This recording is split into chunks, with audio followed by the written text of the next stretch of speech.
Niyayang kumain ni nanay ang aking ama. Nakadarating lang sa bahay. Agad namang tumanggi si tatay at sinabi, busog pa raw siya. Kaya naman nagtanong si nanay kung bakit busog ito. Gayong kauuwi niya lang mula sa pangingisda. Sumagot naman si tatay at sinabi niyang sa karinderya daw sila kumain kasama ang kapwa niya mga mangingisda.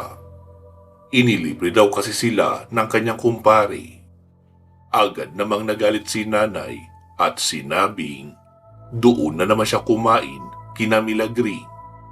Sana ay hindi na lang daw ito umuwi. Gayong gustong gusto niya roon. Nagalit si tatay at sinigawan niya si nanay. Wala naman daw masama kung kumain siya sa karinderya. Lalo na at libre naman ng kanyang kumpare. Sinabi naman ni nanay na magaling lang itong magdahilan. Pero ang tunay raw na dahilan kung bakit doon siya kumakain ay gusto niyang makita ang babaeng si Milagri. Palibhasa kasi kung manamit iyon ay kita na raw ang buong kaluluwa. Kaya raw halos lahat ng kalalakihan ay doon na mas pinipiling kumain kaysa sa kanilang mga bahay. Lalo naman iyong ikinagalit ni tatay at sinabi niyang maraming kumakain doon. Dahil iba't ibang putahe ang nakahapag, hindi raw kagaya dito sa bahay na puro lang isda ang ulam na alam lutuin ni nanay. Sumagot naman si nanay at sinabing talagang isda lang daw ang mahapag niya sa mesa. Dahil puro isda lang naman ang iniuuwi ni tatay.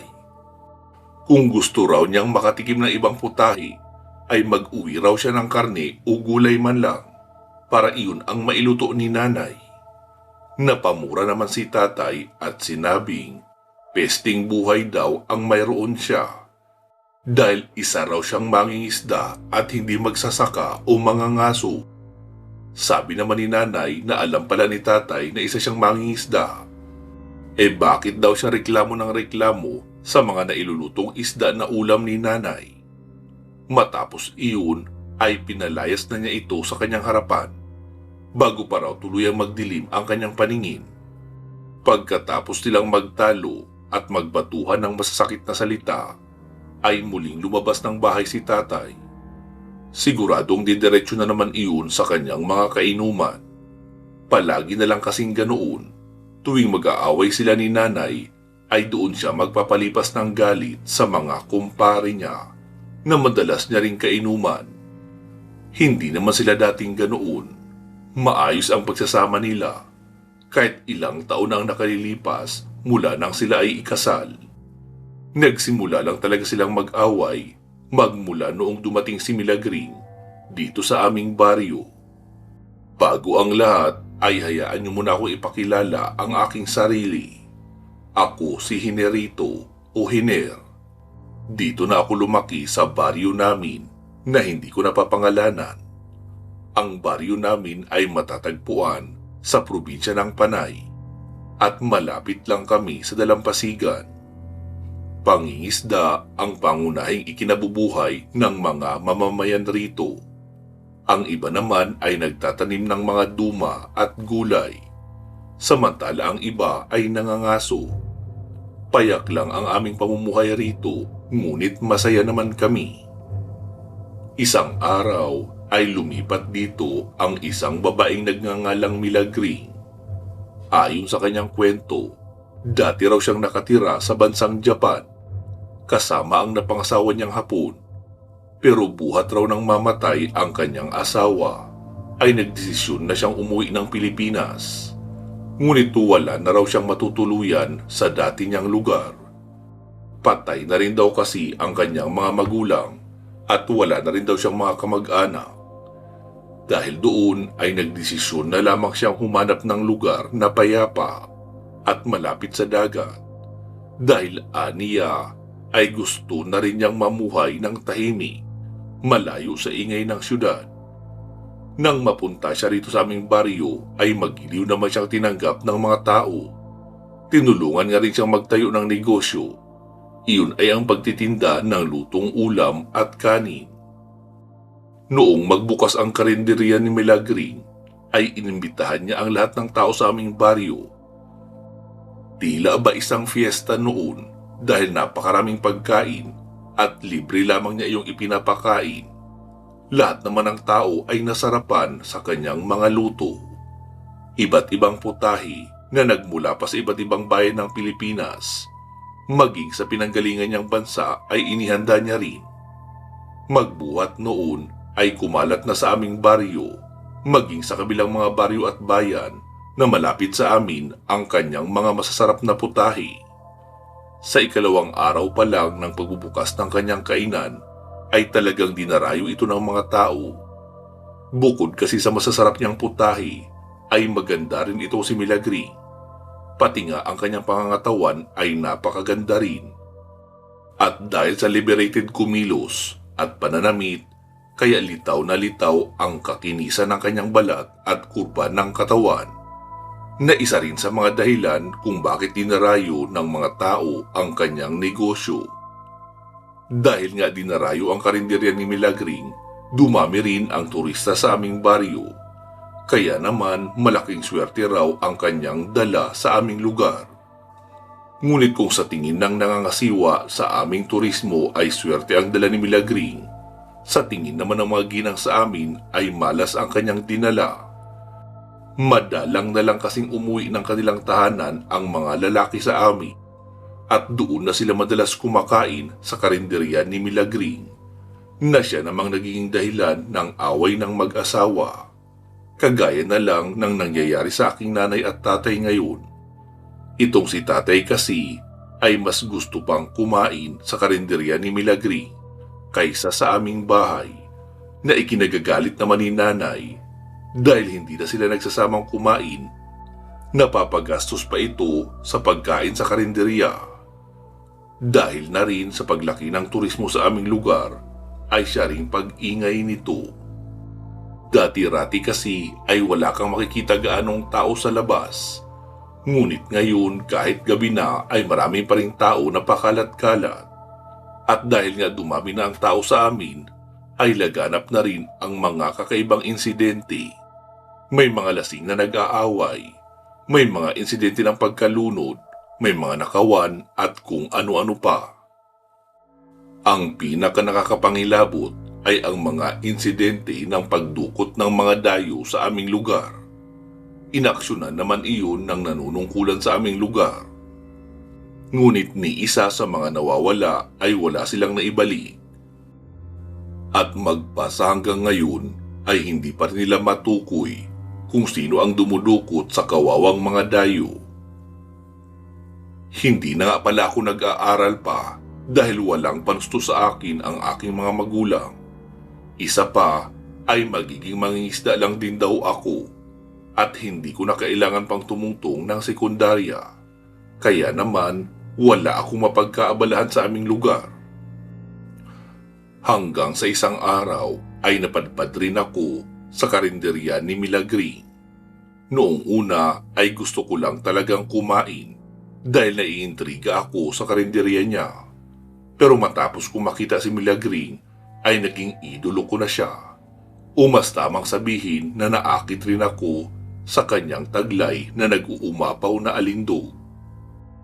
Agad ko siyang kinausap at tinanong kung tumatanggap ba siya ng kasama sa kanyang karinderya o helper. Hindi sa pagmamayabang ay marunong akong magluto. At sa tuwing may sumasapit na okasyon sa aming mga kapitbahay, ay tinatawag nila ako upang tumulong sa pagluluto, na labis namang ikinatutuwa ng aking mga magulang dahil naipag-uuwi ko sila ng mga pagkain. Kaya naman noong nagkaroon ako ng pagkakataong makausap si Milagring, ay sinamantala ko na iyon. Sakto naman na naghahanap daw siya ng makakasama dahil lumalaki na ang kanyang negosyo. Tinanong niya ang aking pangalan at kung ilang taong gulang na ako. Nagpakilala ako at sinabi kong Hener ang aking pangalan. Sinabi ko rin sa kanya na 17 taong gulang pa lamang ako at gustong gusto ko talagang magluto.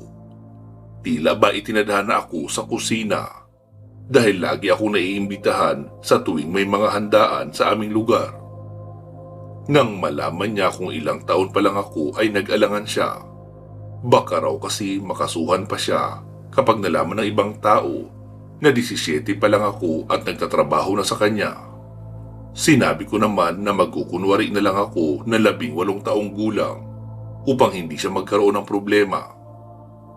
Muli niyang tinanong kung sigurado raw ba ako.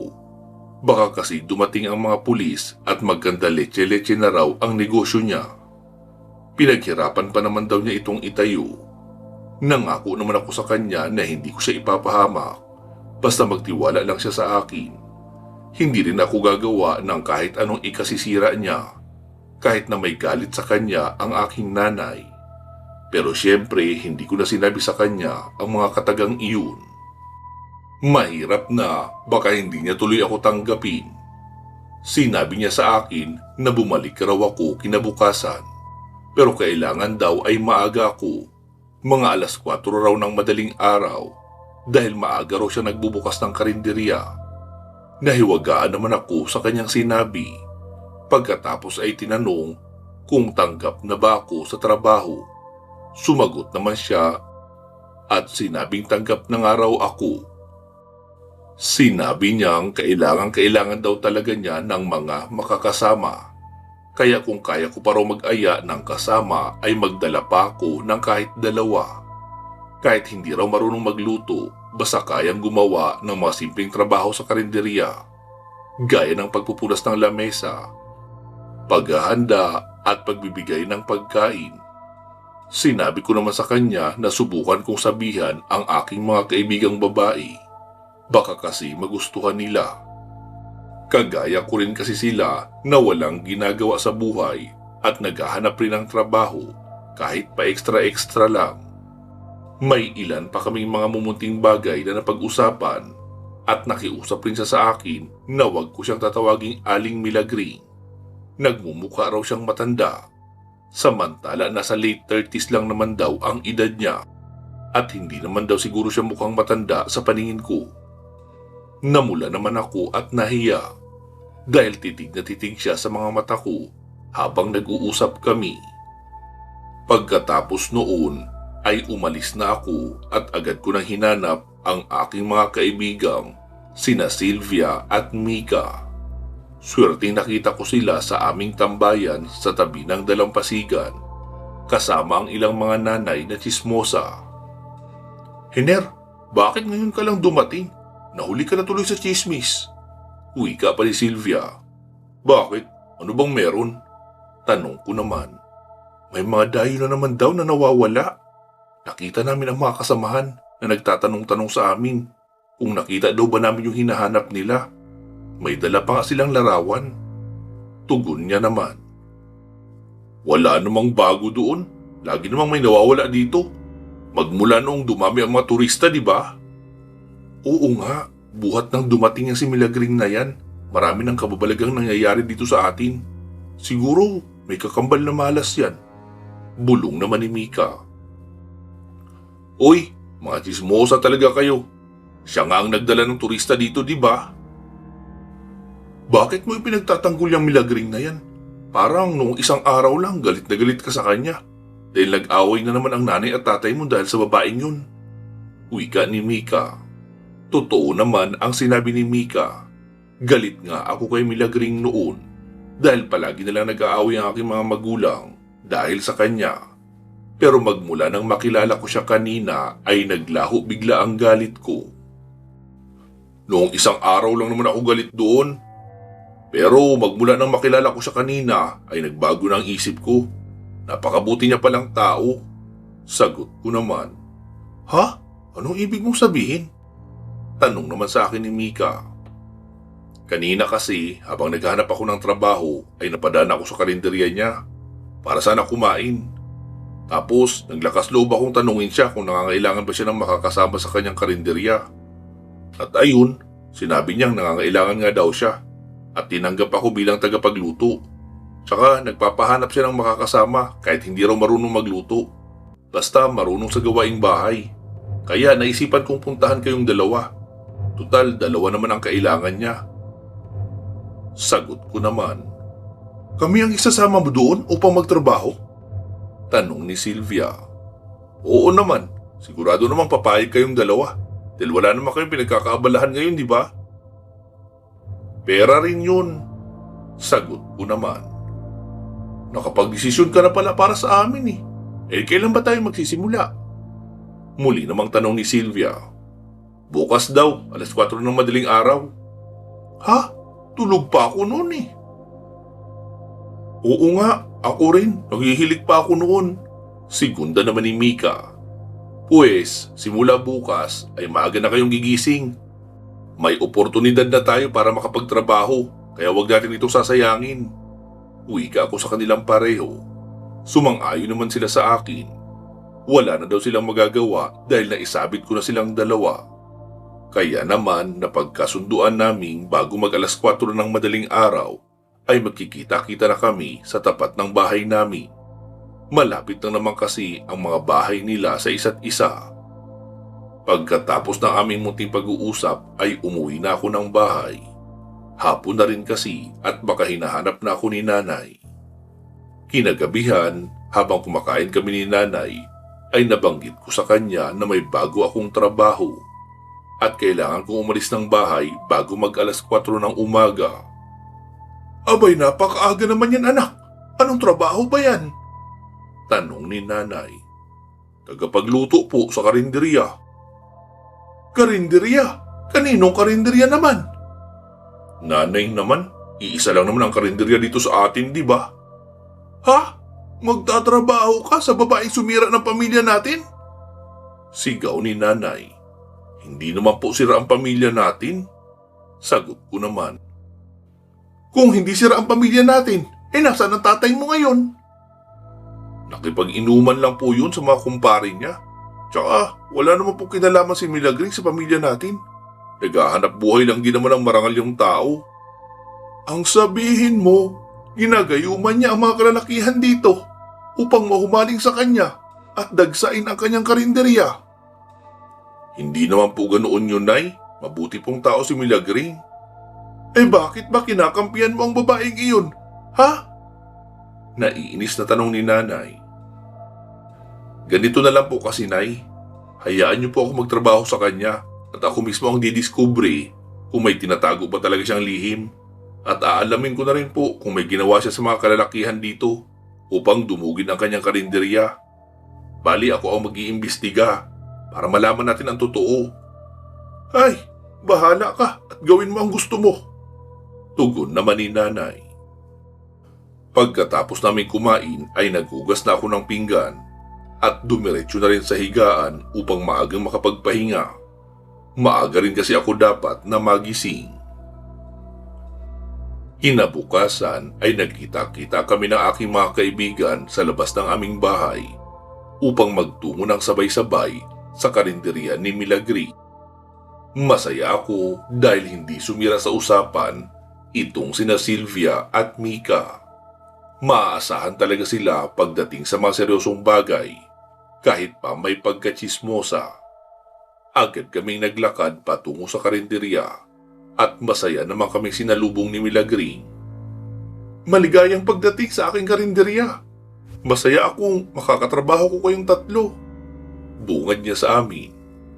Ganon din po kami. Milagring, ito nga pala sina Sylvia at Mika, mga kaibigan ko, at sila ang sinasabi kong isasama ko rito. Masisipag sila at marunong sa mga gawaing pangkusina. Magaling kung ganon. Halina kayo at magsimula na tayo. Wika ni Milagri. Pagkatapos noon ay pinaghiwa niya na ng mga gulay at mga ricado, sina Mika at Sylvia. Habang ako naman ay pinag-asikaso kaagad sa lutuan.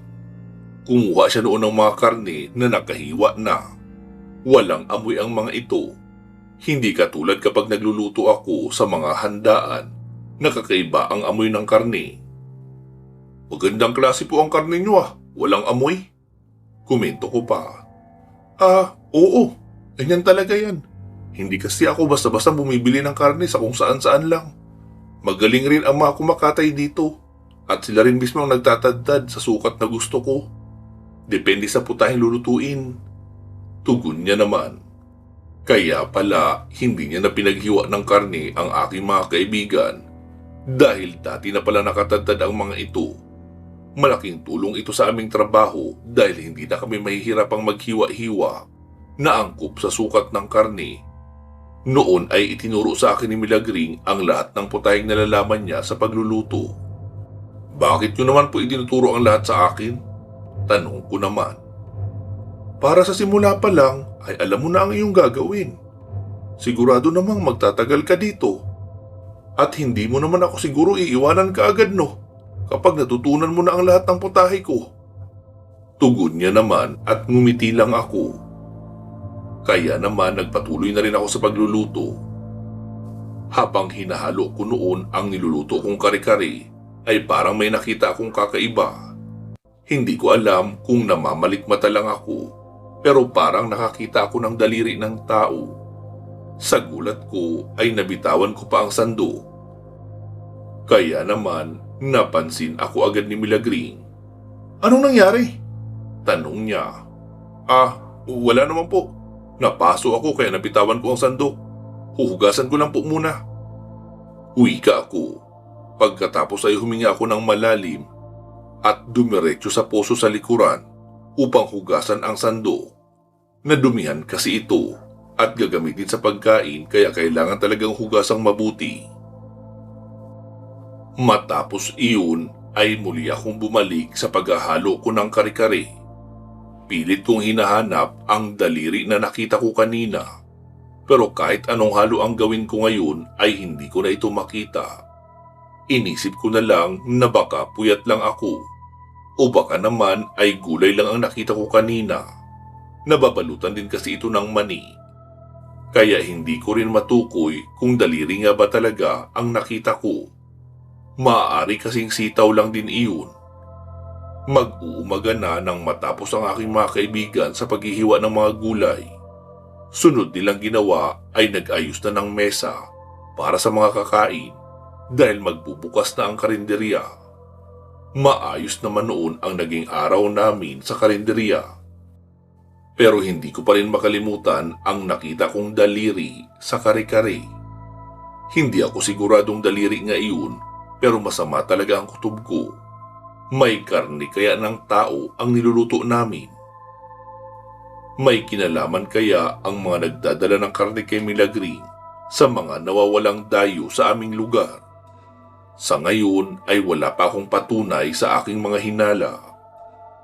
Kaya naman habang nandito ako ay aalamin ko ang lahat ng mga iyon upang matugunan na rin ang aking kuryosidad. Milagring, maaari po ba akong magtanong? Nagtatanong ka na, Hiner? Sagot niya naman. Ay, oo nga pala. Milagring, saan mo pala kinukuha ang mga karning niluluto natin? May kakilala akong matador sa bayan. Sa kanya ako bumibili. Sagot niya naman. Akala ko ba wala kang kakilala sa lugar namin? Hindi ba't kaya ka lumipat dito para mamuhay ng tahimik? Saan mo naman galing ang impormasyon na yan? Usap-usapan kasi dito sa amin noong bago ka pa lang at sigurado rin akong hindi ka rin talaga taga rito dahil kailan lang naman kita nakita. Alam mo, Hiner, huwag ka gaanong naniniwala sa mga sabi-sabi. Isa pa, hindi ko naman malalaman ang tungkol sa lugar na ito kung wala talaga akong kakilala rito, di ba? Ganun ba? Ibig nyo bang sabihin ay iyong mataderong kakilala nyo ang nag-imita sa inyo na mandirahan dito sa lugar namin? Tanong ko pang muli. Ganun na nga. Naghahanap kasi ako ng matutuluyan noon. Kaya naman, inimbita ako dito ng kaibigan kong matador. Pero sinabi ko noon na napakapayak ng lugar na ito at wala akong mahahanap na trabaho rito. Baka maubos lang ang naipamana sa akin ng yumao kong asawa. Pagkatapos noon ay kinumbinsi niya akong magtayo ng karinderya dito upang kahit papaano ay may kitain rin ako. Pero hindi ko naman inakalang dadagsain ang aking karinderya ng iba't ibang mga tao at yung iba nga galing pa raw sa ibang bayan. Kaya naman Hindi ko inaasahang lalago ang balak ko sanang munting negosyo lang. Mahabang salaysay niya pa sa akin. Ano palang klase ng karne ang mga binibenta natin? Parang hindi kasi baboy ang mga ito eh. Ano ka ba? Baboy lahat ng yan. Pero sabi ng kakilala kong matador ay alagang-alaga daw ang mga ito. Kakaunti lang ang taba at mas marami ang laman. Isa pa, malinis na malinis daw ang babuyan ng mga ito at purong natural daw ang pinapakain. Kaya walang amoy ang karne. Pwede ko bang malaman kung saan ang lugar ng matador na sinasabi mo at ang kanyang katayan? Bala ko kasing doon na lang bumili ng karne tuwing may okasyon upang masiguradong masarap din ang mailuluto kong mga pagkain. Oo naman, sa susunod na magpunta ako doon ay isasama kita para malaman mo. Tugon niya sa akin. Dahil sa pag-uusap naming iyon, ay nawalan ako ng pagdududa kay Milagring. Marahil ay hindi niya alam na may kakaiba sa kanyang mga niluluto at ang tunay na kahinahinala ay ang matador na tinutukoy niya. Kaya naman kapag dadalhin niya ako sa katayan ay mag-iimbestiga talaga ako roon. Nang sumapit ang alas 4 ng hapon ay nagsara na kami ng karinderya. Marami pang gustong kumain pero ang sabi ni Milagring ay bumalik na lang sila kinabukasan dahil naubos na ang paninda namin, wala nang natira sa mga nailutong ulam. Dahil sa wala na akong iluluto ay tumulong na lang ako sa paglilinis ng mga gamit sa pagluluto sa kusina. Pagkatapos noon ay sinwelduhan na kami ni Milagring ng tag-100 piso.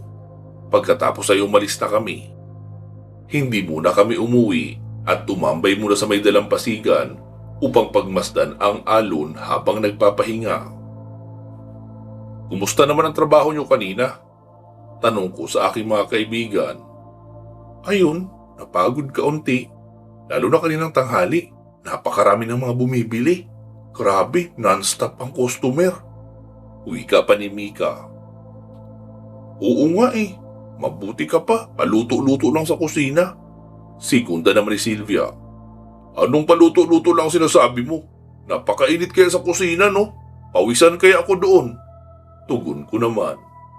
Naku, kaya siguro maalat yung kari-kari kanina kahit wala pang alamang dahil marami kang naipatulo na pawis. Sagot ni Sylvia pagkatapos ay nagtawanan silang dalawa. Hay, ewan ko sa inyo. Puro kayo kalokohan. Magseryoso nga kayo. Ikaw naman, di na mabiro. Pero masaya kami kasi ito ang unang beses na kumita kami ng pera. Sagot naman ni Mika. Ako din, ito rin ang unang beses ko. Pero wala ba kayong napapansin kakaiba sa kare-kare na niluto ko kanina? Tanong ko pa. Ha? Anong ibig mong sabihin? Nilagyan mo ba talaga yun ng pawis mo? Tanong pa ni Sylvia. Anong pinagsasabi mong pawis dyan? Hindi Hindi yun ang tinutukoy ko. Kanina kasing niluluto ko yun ay may nakita akong parang daliri ng tao. Pero nung hanapin ko na uli ay hindi ko naman na makita. Baka naman nakain nyo. Sumeryoso naman ang mukha ng dalawa at napatingin ng diretso sa akin. Pinagtitripan mo ba kami? Tanong ni Sylvia. Hindi Sa tingin ko kasi may kakaiba sa mga karneng niluluto ko. Parang hindi galing sa baboy. Parang karne ng tao. Halos maduwal naman ang dalawa dahil sa narinig at nakita kong diring-diri sila. Teka lang, huwag nga kayong magkalat dito. Suspetsa ko lang naman yun eh. Ayusin mo naman yung pagsususpetsa mo, Hiner At huwag mo naman kami sabihan ng mga ganyang bagay. Dahil alam mo namang mahina ang sikmura namin. Wika ni Mika. Kung totoo ang suspetsa mo, sa tingin mo ba si Milagring ang dumudukot sa mga dayo? Tanong naman ni Sylvia. Sa palagay ko ay inosente naman si Milagring dahil pagdating ng karni sa kanya ay nakahiwa na ang mga ito. Baka ginagamit lang siya noong kakilala niyang matador. Sagot ko naman. Ano na ang gagawin natin? Sasabihin mo ba kay Milagring ang suspetsa mo? Hindi ko pa alam eh. Baka sabihin niyang sinisiraan natin ang negosyo niya o ang kaibigan niyang matador. Alam ko na. May naisip ako. Sabat naman ni Mika. Ano naman yung naisip mo? Kanina kasi may customer na naghahanap ng kalamansi. Nung tanungin ko naman si Milagring, hindi raw siya gumagamit ng kalamansi dahil sinabihan daw siya ng kakilala niyang matador na sisirain daw ng kalamansi ang kalidad ng karne. Paliwanag muli ni Mika. Ano namang kinalaman noon sa pinag-uusapan natin? Tanong naman ni Sylvia. Hindi mo ba alam na may ginagawa ang mga aswang upang pagmukaing normal na karne ng hayop ang karne ng tao at nalalahad lang iyon sa pamamagitan ng kalamansi? Kaya siguro pinagbabawalan ng matador na gumamit si Milagring ng kalamansi. Dahil malalantad ang totoo na hindi iyon karne ng baboy kundi karne ng tao. Salaysay pa ni Mika. Kahit pala ganyan, matalino ka rin no? Tugon ni Sylvia. Sige, ganito ang gagawin natin.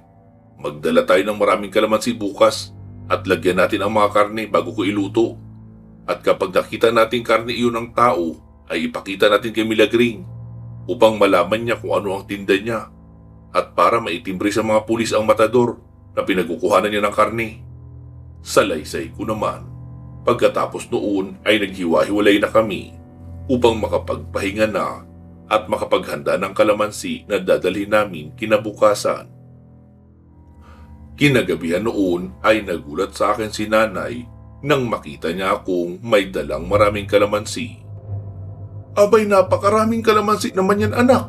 Saan mo yan dadalhin? Tanong pa ni nanay. Sa karinderya po bukas, nay. Tugon ko naman.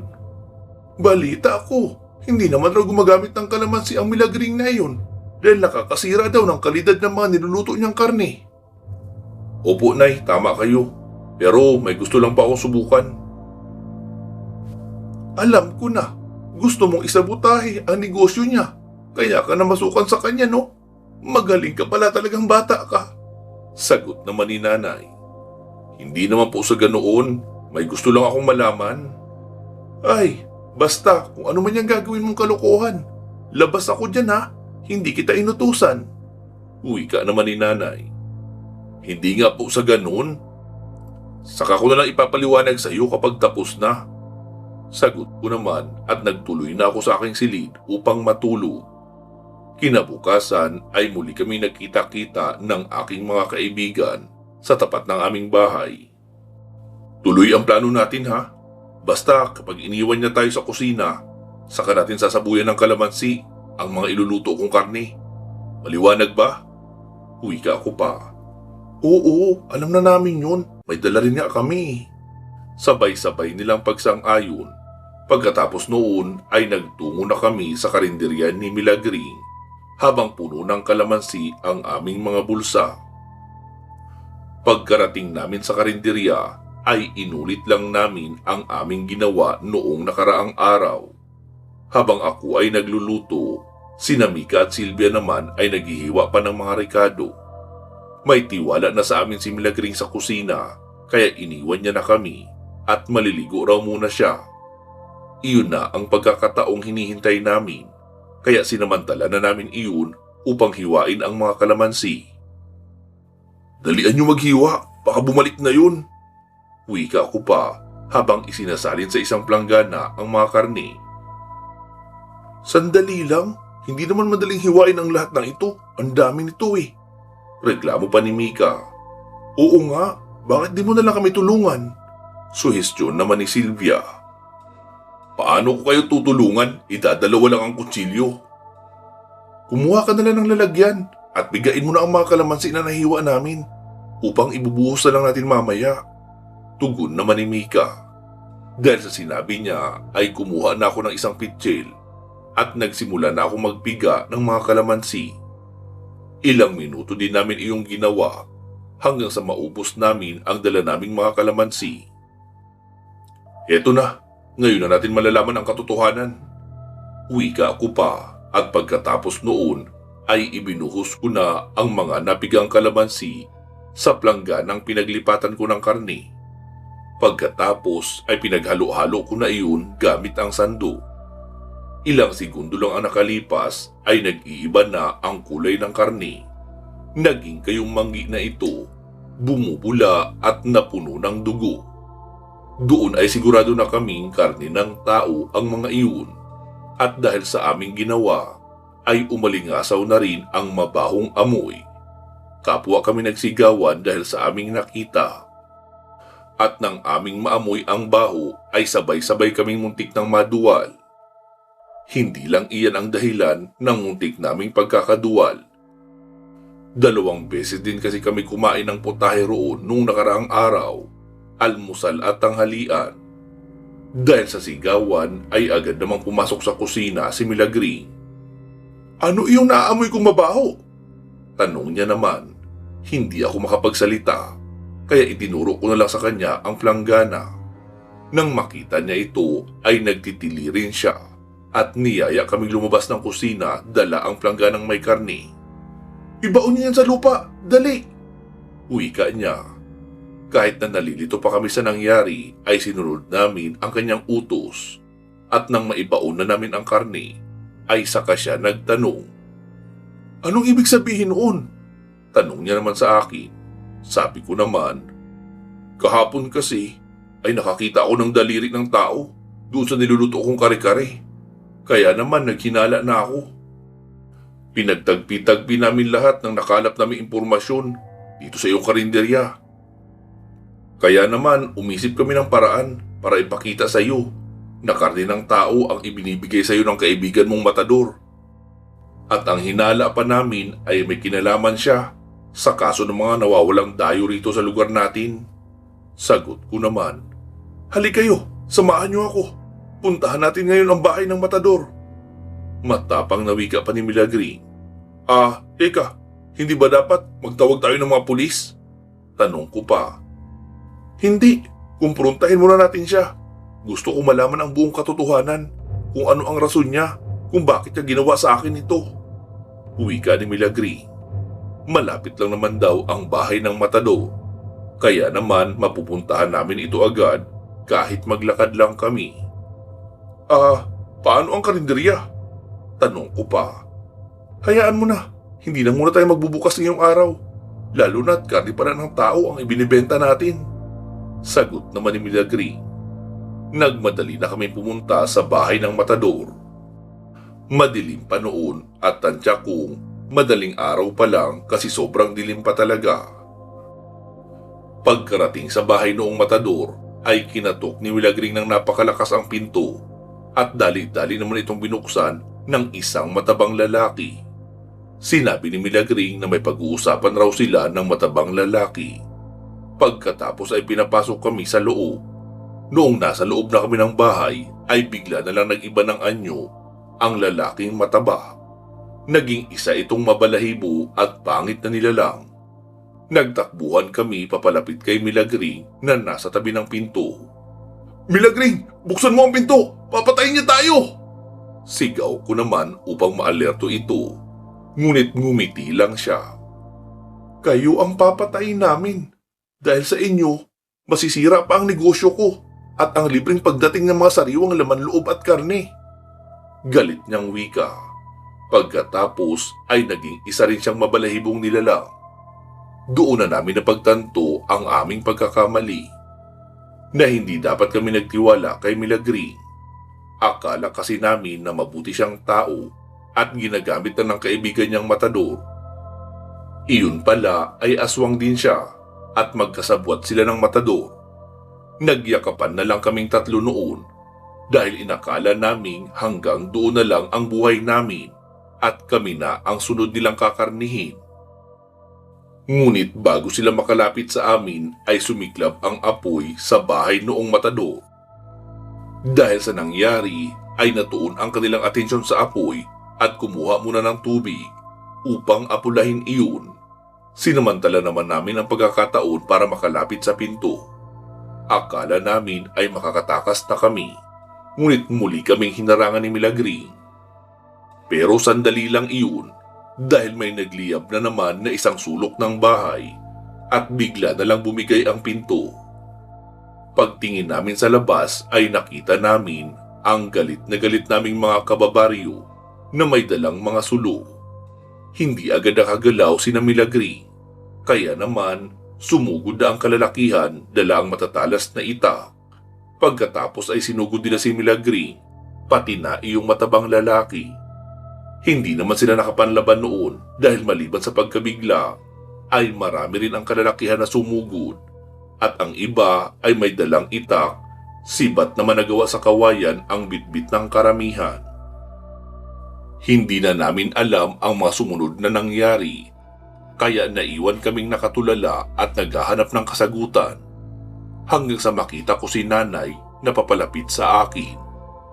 "Nay, bakit kayo narito? At paano nyo na lamang narito kami?" Sabi niya naman, "Anak, hindi ako ipinanganak kahapon. Siyempre, duda ako tungkol sa kalokohang gagawin nyo. At hindi rin ako papayag na mapahamak ka. Kaya sinundan ko kayo kaagad kagabi pag alis nyo ng bahay. Naroon ako sa likuran ng kusina ni Milagring nakasilip at pinagmamasdan ang ginawa nyo. Kaya noong makita kong nag-iba ng anyo ang karne, ay agad akong umuwi at binulabog ang mga kapitbahay natin para ipamalita ang nakita ko. Noon pa man ay may hinala na silang may kinalaman si Milagring sa mga nawawalang dayo rito sa atin. Ngunit wala silang sapat na pruweba, kaya wala silang magawa.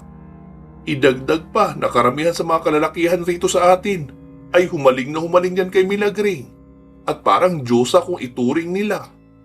Kaya mahirap silang hikayatin na mag-imbestiga. Ngunit dahil sa ginawa nyo ay may nakita na talagang pruweba. Kaya nagkaroon sila ng dahilan para lusubin si Milagring. Ngunit pagdating naman namin sa karinderya ay wala na kayo. Mabuti na lang at may nakakita sa pag-alis nyo at tinuro kung saan direksyon kayo pumunta. Kaya narito kami ngayon. Nag-iisang bahay lang naman itong kay Onsing dito sa dulo ng baryo. Kaya alam na namin kung saan kayo pupunta." Mahabang salaysay pa ni nanay. Pagkatapos noon ay nagpasalamat sa amin ang aming mga kabaryo dahil daw sa amin ay nalaman nila ang madilim na lihim ni Milagring. Pero sabi namin na wala silang dapat ipagpasalamat. Bagkus sila nga at si nanay ang dapat naming pasalamatan. Dahil kung hindi niya kami sinundan, ay kami na ang susunod na iluluto sa putahe ni Milagring. Habang nag-uusap-usap kami ay nagulat na lang ako noong makitang nagliyab na ng malaki ang bahay noong matador. Ang sabi ng ilang nakausap ko ay pinatay na raw nila si Milagring at iyong matador na si Onsing sa loob mismo ng bahay. Tapos binuhusan rin ng gasolina.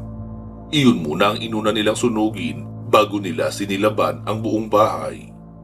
Agad naman akong hinila ni nanay at sinabing umuwi na kami. Kaya hinila ko na rin ang dalawa kong kaibigan na sina Sylvia at Mika. Ang sabi sa amin ni Kapitan na wala raw dapat umamin na pinatay nila si Milagring at si Mang Onsing. Ang papalabasin lang ay may relasyon ang dalawa, kaya naroon si Milagring sa loob ng bahay ni Onsing noong mangyari ang sunog noong madaling araw at wala nang maisasalba sina Kapitan at mga tanod dahil masyado nang malaki ang apoy noong dumating sila. Lalo at gawa sa kahoy ang bahay ng matador na si Mang Onsing at ang bubong ay gawa sa anahaw, kaya imposibleng maapula pa ang pagkalat ng apoy. Kinabukasan nga ay nabalitaan namin na may mga pulis na dumating. Nagtanong-tanong kaunti pero hindi naman lumalim ang investigasyon, lalo at walang nakakaalam sa totoong pagkakakilanlan noong dalawa. Dayo silang pareho at walang kamag-anak na taga roon, ni hindi sila rehistrado sa munisipyo bilang lehitimong residente o butante, kaya mabilis lumipas ang kwento tungkol sa kanila. Pero para sa mga naroon noong gabing iyon, ay alam nilang kami ang dahilan ng pagkapatay ng dalawang aswang na dayo sa aming lugar. Wakas, maraming salamat po sa inyong pakikinig. Mag-iingat po kayo palagi at hanggang sa muli.